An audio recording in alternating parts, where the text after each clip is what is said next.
Kemarin kamu bilang Paulus sebagai apa rasul ya. Kenapa banyak saya dengar di ini ada kemarin saya tengok di PT-nya Elsa Sorum mengatakan Paulus itu rasul pendusta, itu kayak mana ceritanya? Kan katanya Paulus itu seorang pembunuh yang bertobat. Waktu Yesus jadi Tuhan, dilantik jadi Tuhan itu pada umur berapa ya? Dan itu Yesus saat jadi manusia apa jadi Tuhan saat itu? Kalau gelarnya Tuhan, jadi Allah itu siapa? Makanya dengar dulu, jangan terlalu nafsu Bu ya. Dengar dulu pelan-pelan, ikuti ya. Oh iya iya iya iya. Minimal biar Anda cerdas gitu loh. Jadi Oke. orang ngomong itu didengar, jangan nafsuan jadi orang ya.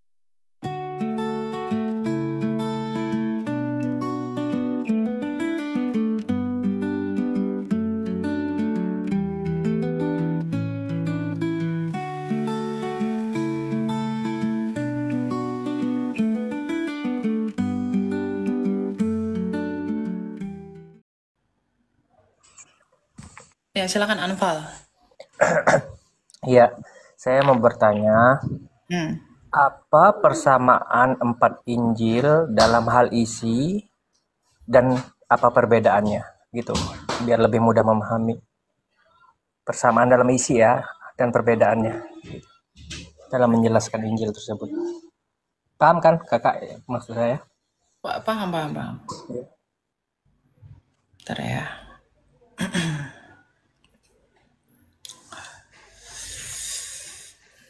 Ya, saya ini ya, di catatan saya. Ya, kalau di sini deh dari sumber Pak BP ya, ditulis begini.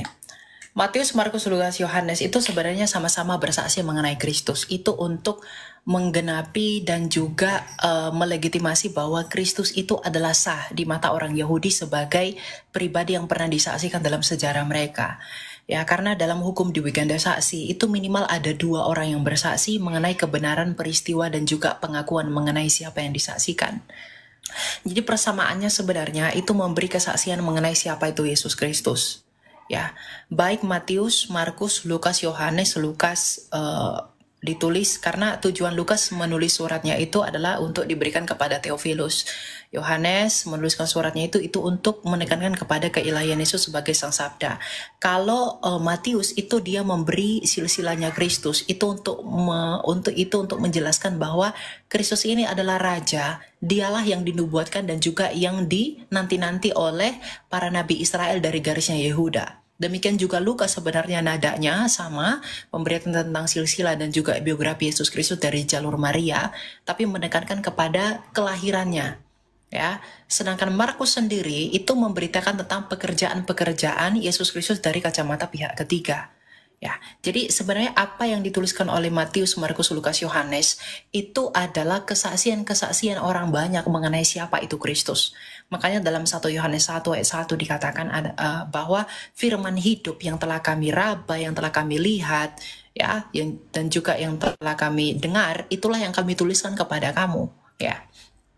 Jadi singkatnya, kalau Matius itu dia itu ringkasannya ya, dia itu menuliskan bahwa Yesus itu adalah Mesias yang dijanjikan oleh Tuhan melalui para nabi tadi yang seperti yang saya katakan dengan silsilah-silsilah yang begitu jelas yang ditunjuk sampai kepada Adam ya. Nah, kalau Markus temanya ini itu dia mau memberitahu kepada bangsawan Romawi bahwa Yesus itu adalah raja yang menghamba.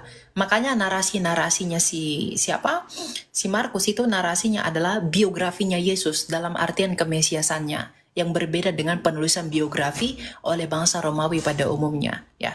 Kalau Lukas dia itu lebih kepada pemberitaan yang luar biasa mengenai siapa itu Kristus. Jadi kalau kita mau melihat tentang dui naturnya Kristus, itu lebih jelas dalam Lukas. Jadi Lukas itu menekankan esensi keilahian Kristus, tapi di samping itu, dia juga menekankan kemanusiaan Kristus. Nah, itu untuk mengelaborasi ayat yang mengatakan bahwa di dalam dialah secara jasmaniah, keilahian itu berdiam diri secara penuh. Ya, nah sedangkan kalau Yohanes, dia itu menekankan kepada keilahiannya. Makanya awalnya surat Yohanes itu dibuka bahwa pada mulanya adalah firman. Firman itu bersama-sama dengan Allah dan firman itu adalah Allah. Gitu. Jadi semua semua ringkasan para tulisan para rasul itu untuk menekankan apa yang telah dibuatkan di perjanjian lama, bahwa sekarang telah digenapi. Matius, inilah Mesias yang datang itu dari silsilahnya. Lukas, inilah keajaibannya bahwa dia adalah Allah. Dalam Yesaya dikatakan bahwa akulah yang akan mengampuni dosamu dan lain-lain. Di dalam Markus dicatatkan kepada bangsa Romawi bahwa inilah bangsawan yang menghamba, bukan seperti pandangan duniawi pada masa itu. Lalu Yohanes menuliskan bahwa dia sungguh-sungguh dan benar-benar ilahi. Gitu. Jadi kan 4 Injil kanonik itu udah sangat lengkap, Betul. Kak ya. Kenapa harus ada surat Paulus dipakai gitu? Untuk apa itu? Ya, surat-surat Paulus itu kan nasihat-nasihat dan juga pengajaran Paulus dari apa yang diajarkan oleh rasul-rasul Kristus dalam 4 Injil sinoptik itu kepada jemaat. Jadi singkatnya itu disebut dengan surat pastoral. Jadi Rasul Paulus ketika dia bertobat, ya dia dipercayakan untuk melayani Tuhan dan juga disaksikan oleh para rasul. Ya, dia koleganya Petrus, koleganya Rasul Andreas dan juga rasul-rasul yang lain. Ya, nah Lukas juga, karena yang penulis kisah Rasul itu adalah Rasul Lukas, dan Lukas sendiri yang mencatat bahwa Petrus mengonfirmasi kerasulan Rasul Paulus, di mana Petrus adalah muridnya Kristus sendiri, pemimpin daripada para rasul. Ya, nah jadi kenapa ada surat-surat pastoral Paulus? Karena begini, Paulus ini adalah orang Benyamin. Dia itu dari suku Benyamin, dia adalah seorang Yahudi. Dia muridnya Gamaliel, dan dia adalah ahli Taurat. Dia yang paling mengerti bagaimana itu Taurat, seperti apa itu Taurat, bagaimana pengajaran Taurat. Nah, Rasul Paulus itu Tuhan pakai untuk menunjukkan bahwa pengetahuan Paulus mengenai Taurat itu harus dibawa kepada pengetahuan yang lebih jauh, bahwa ternyata Yesus Kristuslah yang menjadi penggenapan dari apa yang dia ketahui itu. Makanya Rasul Paulus berkata apa yang dahulu kuanggap mulia sekarang kuanggap sampah, karena dia telah mengenal siapa? Mengenal Kristus sebagai penggenapan dari apa yang dia tahu sejak semula, yaitu mengenai hukum Taurat, ya, tafsiran-tafsiran kuk yang mereka emban sebagai muridnya para rabi. Gitu. Jadi surat Rasul Paulus itu adalah untuk membantu jemaat-jemaat di Korintus, di Filipi, di Galatia, di Kolose untuk mengerti apa sebenarnya esensi dari kitab suci itu, dan juga pemberitaan 4 rasul tadi, Matius, Markus, Lukas, Yohanes. Gitu. Karena Rasul Paulus itu orang yang berpendidikan, ya, orang yang pintar sekali sehingga dia yang mengerti masalah menghubungkan perjanjian lama dengan perjanjian baru, di mana perjanjian baru di sana merujuk kepada apa yang ditulis oleh rasul-rasulnya Kristus, gitu. Jatuhnya Matius nggak sepaham memahami Taurat, nggak sepaham Paulus jatuhnya gitu. Ya, Rasul Paulus itu paling cerdas. Dia paling paham dengan Taurat gitu ya. Ya, karena dia itu rabi, ahli Taurat. Dia itu muridnya rabi. Dia itu muridnya rabinya rabi, Raban namanya. Raban Gamaliel. Itu Raban yang paling besar pada masa itu. Dan dia orang paling pintar karena dia sekolahnya di Tarsus. Nanti kamu baca tulisan Strabo, dia seorang filsuf Yunani yang mengatakan orang-orang pintar di masa itu sekolahnya di Tarsus. Dan Rasul Paulus sekolah di sana. Orang tuanya dari Giskala. Nggak main-main tuh Rasul Paulus. Gitu. Apa nggak ada kecurigaan bahwa Paulus itu terkontaminasi paham-paham Yunani gitu? Oh, nggak ada. Bahkan enggak. Ketika dia berdebat dengan orang, ketika dia di Areopagus berdebat dengan orang Athena, dia mengalahkan filsuf-filsuf Yunani loh. Hai orang-orang Athena, Kristus inilah yang kuberitakan kepadamu. Orang-orang Yunani itu malah benci sama dia, tapi ada 2 orang yang bertobat yang mengikuti dia. Jadi kalau ada orang bilang Paulus itu mengikuti paham Yunani, orang Yunani aja memusuhi dia. Gitu. Itu gimana bisa kita lihat perdebatan Paulus dengan orang Yunani itu? Gimana kita bisa lihat dokumennya? Perdebatan Paulus dengan orang Yunani itu. Bentar, saya buka ayatnya. Itu dalam Alkitab kok.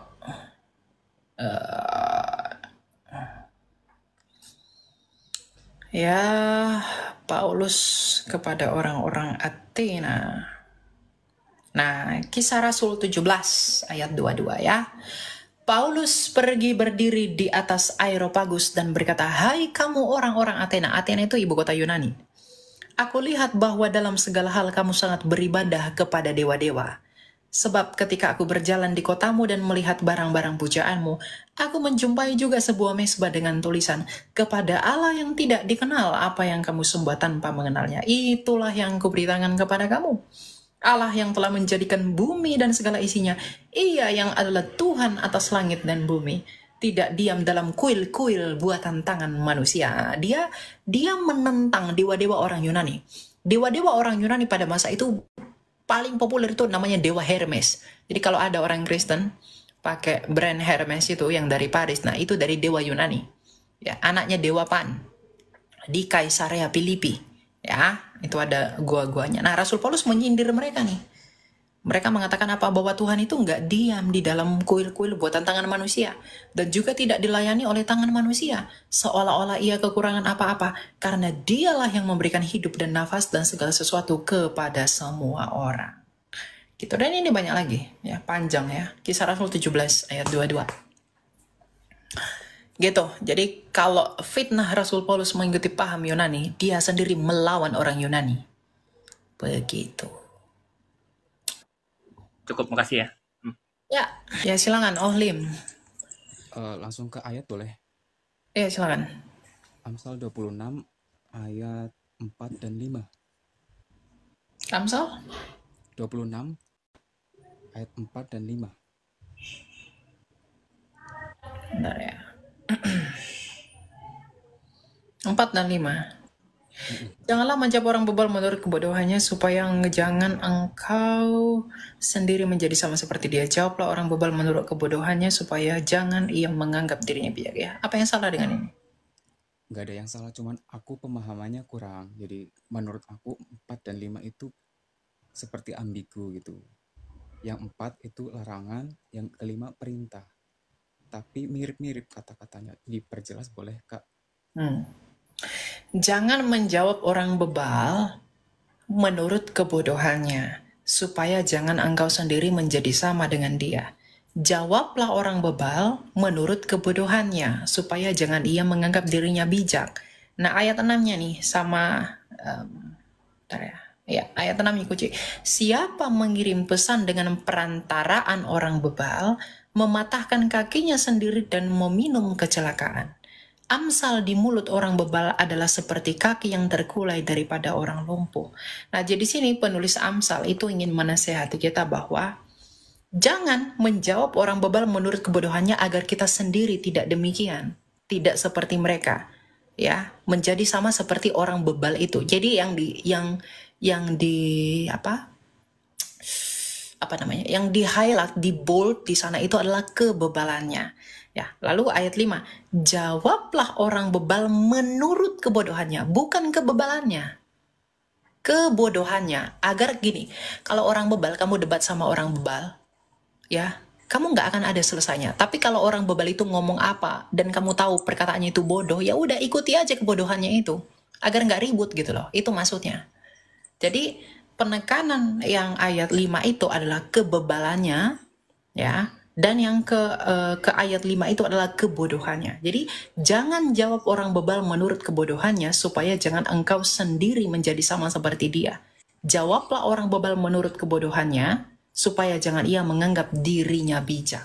Nah, elaborasinya itu di ayat 6. Siapa yang mengirim pesan dengan perantaraan orang bebal, mematahkan kakinya sendiri dan meminum kecelakaannya. Jadi ayat 4 itu penekannya kepada kebebalannya, sedangkan ayat 5 itu penekanannya kepada kebodohannya. Karena bagaimanapun kalau kamu tahu dia bebal, kamu jawab dengan kebebalan, ya kamu jadi sama seperti dia.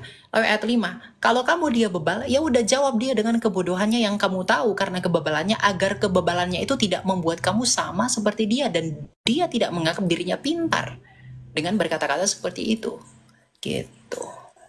Menyesuaikan lawan bicara gitu ya. Betul. Ya, jadi penekanannya berbeda ayat 4 dan ayat 5 itu.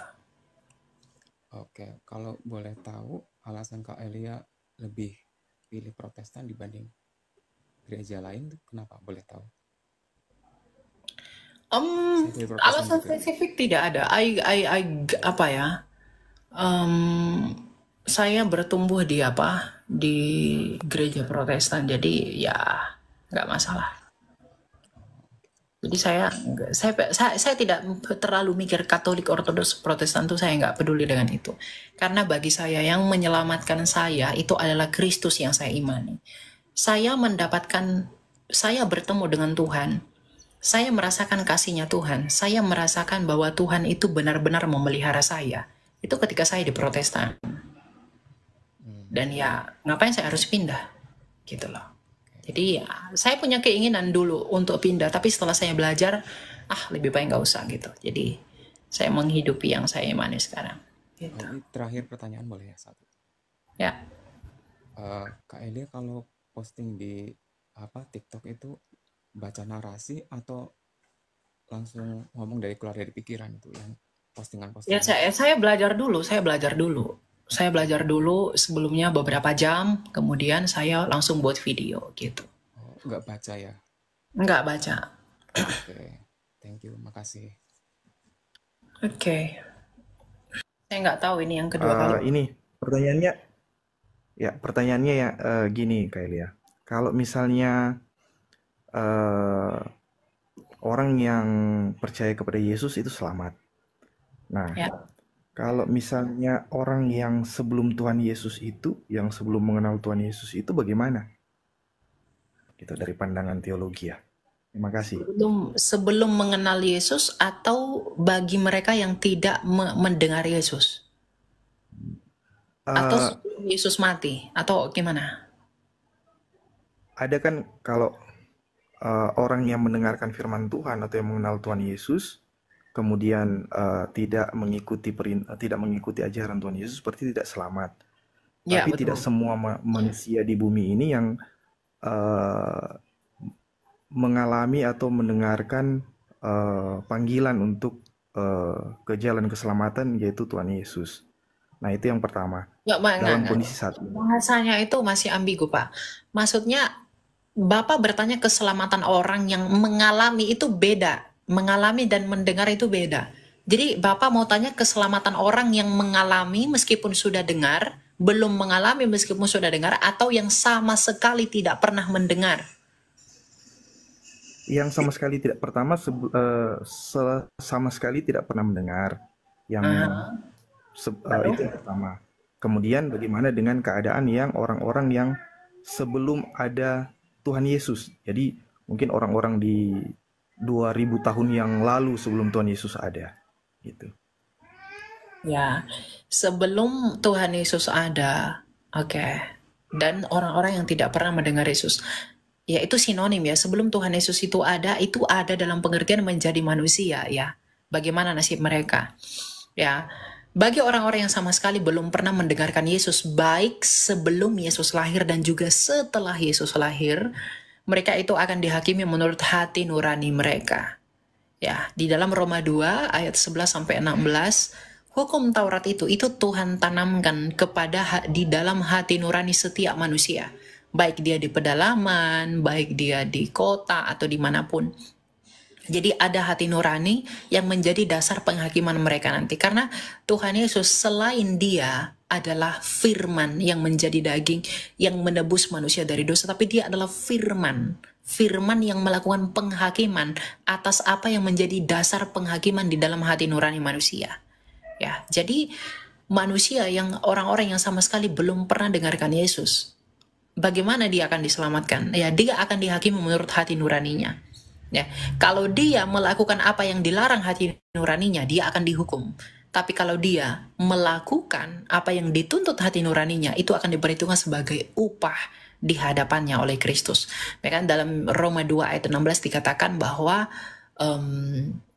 hal itu akan tampak pada hari bila mana Allah melalui Kristus Yesus akan menghakimi yang tidak kelihatan dan yang kelihatan. Gitu ya. Dan itu udah menjawab sebenarnya semua ya. Jadi sebelum Yesus ada sama yang belum pernah dengar Injil itu sama. Ya, sebelum Yesus ada ya. Nah, sebelum Yesus ada ke dunia ini kan ada nubuatan mengenai Yesus. Nah, orang-orang Israel yang percaya dengan nubuatan Mesias itu kan Tuhan Yesus bawa ketika Tuhan Yesus bangkit. Makanya Rasul Petrus mengatakan bahwa ketika dia mati, dia pergi ke dunia orang mati, memporak-porandakan kerajaan maut dan membebaskan roh-roh orang yang tertawan di sana.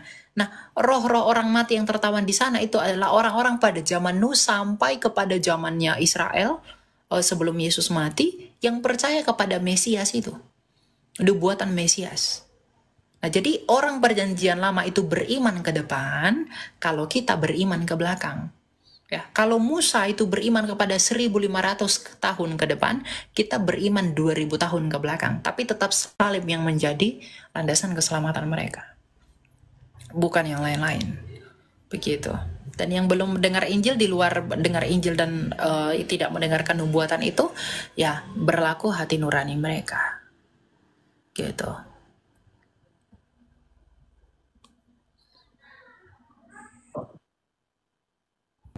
Makasih, Tuhan berkati.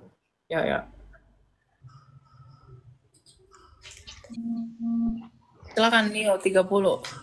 Ya, makasih Kak atas Ya. kesempatan yang diberikan Kak. Saya tertarik mengenai penjelasan Kakak mengenai kemesiaan Yesus. Kemesiasan. Ya, mohon maaf, kemesiasan Yesus. Saya mau bertanya ini mengenai takdir di tangan Tuhan dan jodoh di tangan Tuhan. Saya percaya jikalau takdir kita itu kita yang menentukan kehidupan kita karena Tuhan berikan kebebasan. Tapi saya agak ragu bagaimana firman Tuhan mengajarkan bahwa kebebasan itu diberikan kepada kita. Dan mungkin ada beberapa orang yang percaya bahwa kita ini sudah ditakdirkan seperti ini dan bagaimana kehidupan kita ke depan.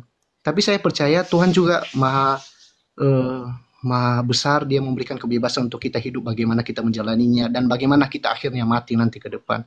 Kemudian di Kristen itu apakah jodoh di tangan Tuhan? Tapi setelah saya pikir-pikir, itu jodoh itu kita yang menentukan.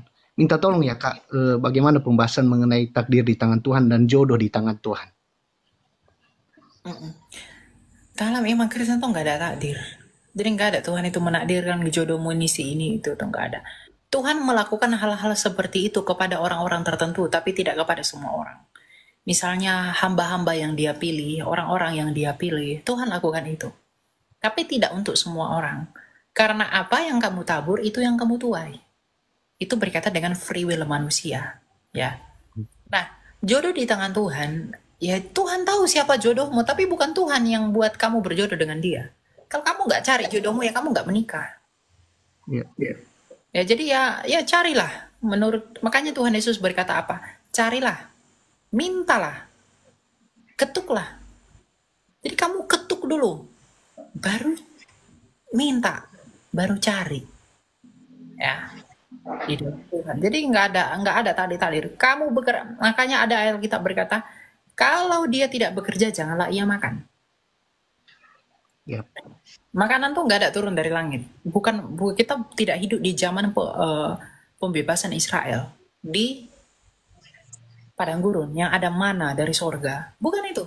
Ya, jadi kalau kamu jodoh itu dari Tuhan, betul. Jodoh itu Tuhan yang sediakan. Tapi kita yang pilih. Maka kita itu harus menanggung risiko dari pilihan kita itu. Kamu milih pacarmu yang begini, lalu kamu serahkan Tuhan. Ya kamu yang milih itu kok. Gitu loh. Jadi takdir dalam Kristen nggak ada. Pengetahuan Tuhan tidak pernah menjadi dasar penetapannya. Ya, kronos manusia itu bisa ditembus oleh kairosnya Allah. Waktu Tuhan itu bisa menembus waktu manusia, itu betul. Tapi itu dia melakukannya pada orang-orang tertentu saja, tidak kepada semua orang. Gitu. Ya. Ya, makasih Kak. Cukup jelas. Berarti di Kristen memang tidak ada takdir kita yang menentukan kehidupan kita. Ya, dan juga jodoh kita yang mencari. Ya, dicari lah, nggak ada yang datang sendiri kok. Oke, makasih ya Kak. Tuhan memberkati. Oke. Ya, Tuhan memberkati ya. Halo, malam. Ya, silakan. Mau tanya apa? Ini tentang Paulus. Kemarin kamu bilang Paulus sebagai apa rasul ya. Iya, kenapa emang? Nah, tapi kenapa banyak saya dengar di ini ada kemarin saya tengok di PT-nya Elsa Sorum mengatakan Paulus itu rasul pendusta, itu kayak mana ceritanya? Yang mana yang benar? Rasul Paulus, datanya di mana? Coba saya pengen Di tahu. PT Ya, TikTok Fitri saya bawa nggak? Kalau nggak Elsa bawa Sorum. nggak usah. Kalau nggak ada nggak usah. Kak Anda Kayak kalau mana mau saya cara menunjukkannya di sini? Saya pun nggak pandai cara menunjukkan PT-nya. ya boleh dengar dulu VT-nya baik-baik, disimak, jangan cuma nonton doang. Disimak Terus dulu. ini pun katanya Paulus itu seorang pembunuh yang bertobat. Betul, Apa- kalau itu betul, betul. Nah, yang katanya pada membunuh murid-muridnya Yesus. Ya, awalnya dia begitu. Awalnya dia sangat benci dengan orang Kristen. Tapi setelah dia bertemu dengan Yesus Kristus ketika dia berjalan ke Damsyik dalam sekinah Yesus Kristus dan matanya jadi buta, dia bertobat dan dia melayani Tuhan begitu hebat. Saat Yesus sama murid-muridnya itu, ini masalah Yesus juga saya mau tanya juga. Waktu Yesus jadi Tuhan, dilantik jadi Tuhan itu pada umur berapa ya? Nggak ada Yesus dilantik jadi Tuhan. Ketika dia lahir aja, Lukas 2 ayat 11, malaikat udah menyebutnya sebagai Tuhan. Malaikat, tapi nggak ada tertulis di situ nggak ada datanya. Loh, Anda pernah baca Alkitab nggak? Saya memang nggak pernah baca Alkitab, tapi saya dengar-dengar sama coba Kristen buka gitu Lukas kan. 2 ayat 11. Saya nggak ada Bible. Hari ini telah lahir bagi kamu Kristus Tuhan di kota Daud. Itu perkataan malaikat. Oh, berarti kalau di kota Daud, tapi Kristus lahirnya bukan di kota Daud. Di kota Daud di mana itu? Lah, emang kamu Jadi, tahu kota Daud itu di mana? Apa? Yerusalem ya? Loh, enggak. Saya mau tanya ibu. Ibu bilang dia nggak lahir di kota Daud. Emang kota Daud itu ibu Dia kan tahu? lahirnya di kandang domba. Iya. Tadi kan, Ah. bentar.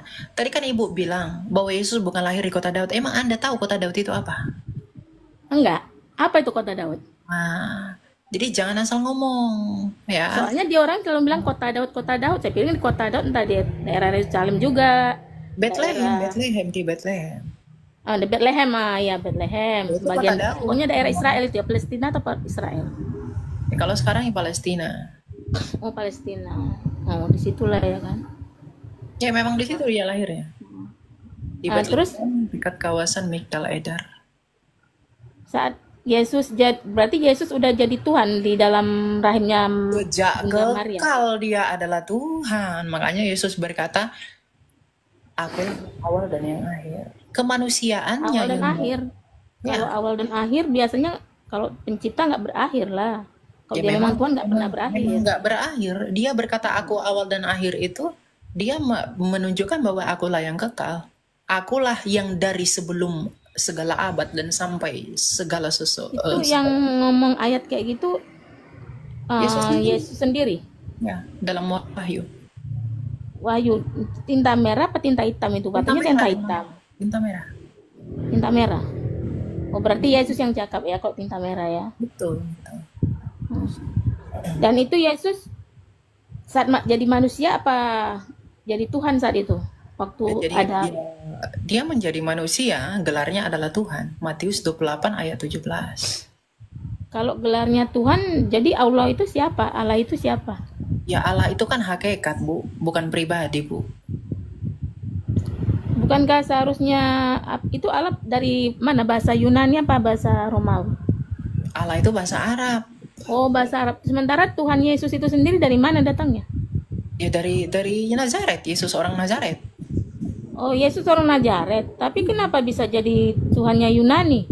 Nah, siapa yang bilang Tuhannya Yunani? Dari mana? Karena kalian katanya di situ pakai Yunani punya bahasa Yunani punya kitab. Ya, karena dulu di zaman Yesus bahasa Yunani itu bahasa internasional. Sama seperti Kenapa nggak bahasa asal dia, bahasa Ibru itu yang orang Israel punya bahasa? Woi, Yesus ngomong pakai bahasa Aram, bukan bahasa Ibrani. oh iya. Iya. Oh, Yesus pakai bahasa Arab. Aramaik. Aramaik. Iya. Oh, Aramaik berarti Ibru lah ya. bahasa Kok Aramaik Hebrew? Ibu belajar dari mana Aramaik itu Hebrew? karena kan Arab, Aramaik, Ibru itu kan seperti kayak kita Melayu, Medan, Melayu. Iya, jangan bilang Aramaik itu adalah Hebrew, itu beda. Belajar dari. Tapi kalau orang Israel sendiri kenapa nggak pakai Allah? Mereka menyebut nama Tuhan. Katanya satu Tuhan antara mereka Nazaret sama Yahudi ya kan? Nasrani ya? Nasrani kan sebelum ada Kristen Nasrani kan? lah. Siapa bilang Nasrani sebelum ada? Nasrani itu bukan Kristen, Bu. Apa itu? Nasrani itu ya orang-orang Nazran, Kristen itu pengikut Kristus. Oh, jadi Kristen ini bukan Nasrani bukan Kristen. Saya kira Nasrani itu Kristen juga. Bukan. Nasrani itu sekte. Loh, bukan Kristen yang sekte. Mana ada kami sekte? Kami itu sah. Kami itu udah dulu. Karena kan katanya Kristen ini kan pecahannya dari Katolik, baru ada bidah. Jangan ngawur. Katolik itu Bukan ngawur. Saya kan taunya dari Apologian juga yang mengatakan gitu. Katolik itu sifat gereja, ya. Gereja. Kalau Kristen itu pengikut Kristus, Yunaninya Kristianos gitu. Berarti Kristen sama Katolik nggak sama? Ya Katolik itu sifat, Bu. Kristen itu adalah pengikut Kristus. Kalau Katolik dia nggak Kristus, tapi sama-sama Yesus juga. Katolik itu sifatnya gereja Kristen. Ya, jadi Tapi Kristen yang disembah sama kan Yesus juga kan? itu makanya dengar dulu, jangan terlalu nafsu, Bu, ya. Dengar dulu pelan-pelan, ikuti, ya. Oh iya. Minimal biar Anda cerdas gitu loh. Jadi orang ngomong itu didengar, jangan nafsuan jadi orang, ya. Enggak, saya semangat betul. Soalnya Yesusnya dari Kristen. Turunlah kau. Kristen itu sifatnya Katolik. Kristen itu pengikut Kristus sifatnya Katolik. Katolik itu artinya satu. Katolikos artinya itu satu. Jadi Kristen itu sifatnya satu. Kristen Katolik artinya Kristen yang satu. Gitu ya. Jangan nafsu sekali ya. Jadi ibu-ibu tuh jangan nafsu sekali. Udah nggak tahu apa-apa, nafsu sekali, mau kerebut sana rebut sini. Pertanyaan Anda tidak terarah. Jadi tujuanmu tuh ke room saya tuh nggak ada gitu loh.